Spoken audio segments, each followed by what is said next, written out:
خبراں۔ سب سے پہلے بات کریں گے وزیراعظم شہباز شریف اقوام متحدہ کی جنرل اسمبلی کے 79ویں اجلاس میں آج خطاب کریں گے۔ اپنے خطاب میں علاقائی اور عالمی امور پر پاکستان کا موقف پیش کریں گے۔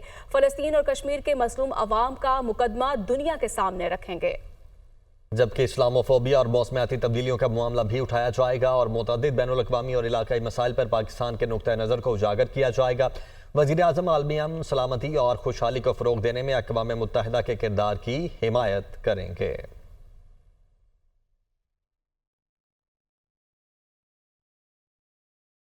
نیو یارک میں اقوام متحدہ کی جنرل اسمبلی اجلاس کے موقع پر وزیراعظم شہباز شریف، برطانوی ہم منصب IMF کی مینیجنگ ڈائریکٹر کرسٹیانا جارجیوا، یورپی کمیشن کے صدر ارسلاوا، عالمی بینک کے صدر جے پال سنگھ اور بل گیٹس سمیت دیگر عالمی رہنماؤں سے بھی ملاقاتیں کی۔ اس موقع پر وزیر خزانہ محمد اورنگزیب سمیت دیگر وزراء بھی موجود تھے۔ ملاقاتوں کا احوال اس رپورٹ میں جاری ہے۔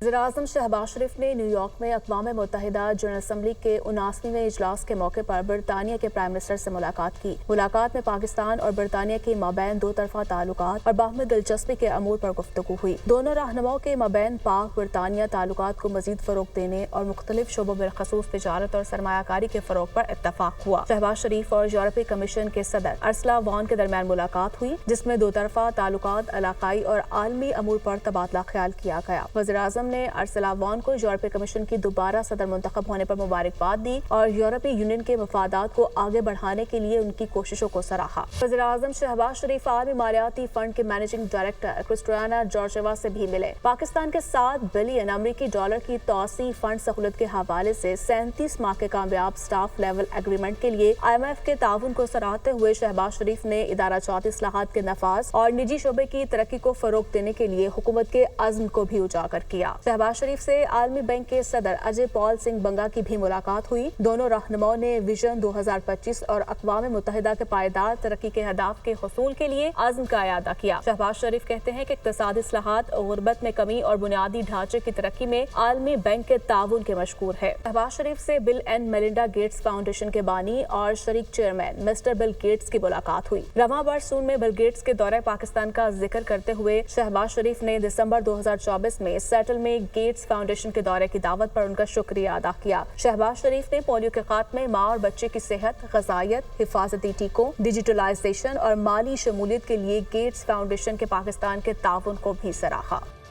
وزیر داخلہ سندھ ضیاء الانجار کا کہنا ہے کہ عمر کوٹ میں ڈاکٹر شاہنواز کو جعلی پولیس مقابلے میں قتل کیا گیا۔ پولیس افسران اس جعلی پولیس مقابلے میں ملوث ہیں، ان کے خلاف FIR کا آرڈر کر رہے ہیں۔ محکمہ داخلہ سندھ کو انکوائری رپورٹ بھی موصول ہو گئی ہے۔ مزید تفصیلات کراچی سے رپورٹ میں دیکھیے۔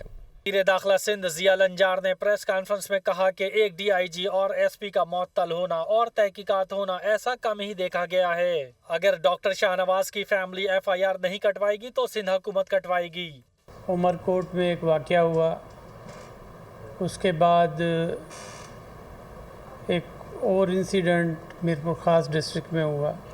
میں نے سندھ اسمبلی میں گورنمنٹ کے بیہاف پر اپنے پولیس آفیسرز جن پر انکاؤنٹر کرنے کا الزام تھا ان کو سسپینڈ کیا تھا۔ کافی جگہ پر یہ ڈیمانڈ ہوئی کہ FIR کاٹی جائے کلپرٹس کے خلاف، جو ریئل کلپرٹس ہیں یا جو بھی اس میں انوالو ہیں، چاہتے ہیں کہ فیملی ان کی FIR کٹوائے، ہم فیسیلیٹیٹ کریں گے۔ صوبائی وزیر داخلہ نے کہا کہ عمر کوٹ واقعے کی انکوائری کمیٹی کی سربراہی پرویز چانڈیو نے کی۔ کمیٹی کے مطابق واقعہ پولیس مقابلہ کہا گیا جو غلط تھا، جعلی مقابلہ ہوا، واقعے کی تفصیل سے تحقیقات کی گئیں۔ دوسری جانب حکومت سندھ کو عمر کوٹ میں توہین مذہب کے الزام پر ڈاکٹر شاہنواز کے قتل کی ابتدائی انکوائری رپورٹ موصول ہو گئی۔ تحقیقاتی رپورٹ کے مطابق عمر کوٹ پولیس نے ڈاکٹر شاہنواز کو گرفتار کر کے میرپور خاص پولیس کے حوالے کیا۔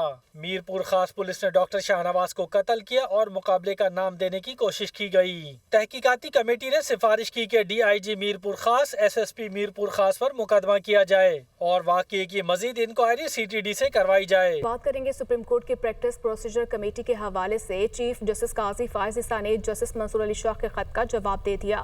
چیف جسٹس نے خط میں کہا کہ جسٹس منیب کا کمیٹی میں رویہ مناسب نہیں تھا۔ جسٹس یحییٰ آفریدی کو ججز کمیٹی میں شامل ہونے کا کہا لیکن انہوں نے معذرت کر لی۔ اسلام آباد سے یہ رپورٹ۔ جسٹس منصور علی شاہ کا پریکٹس اینڈ پروسیجر کمیٹی پر تحفظات کا معاملہ۔ چیف جسٹس فائز عیسیٰ نے جسٹس منصور علی شاہ کے خط کا جواب دے دیا۔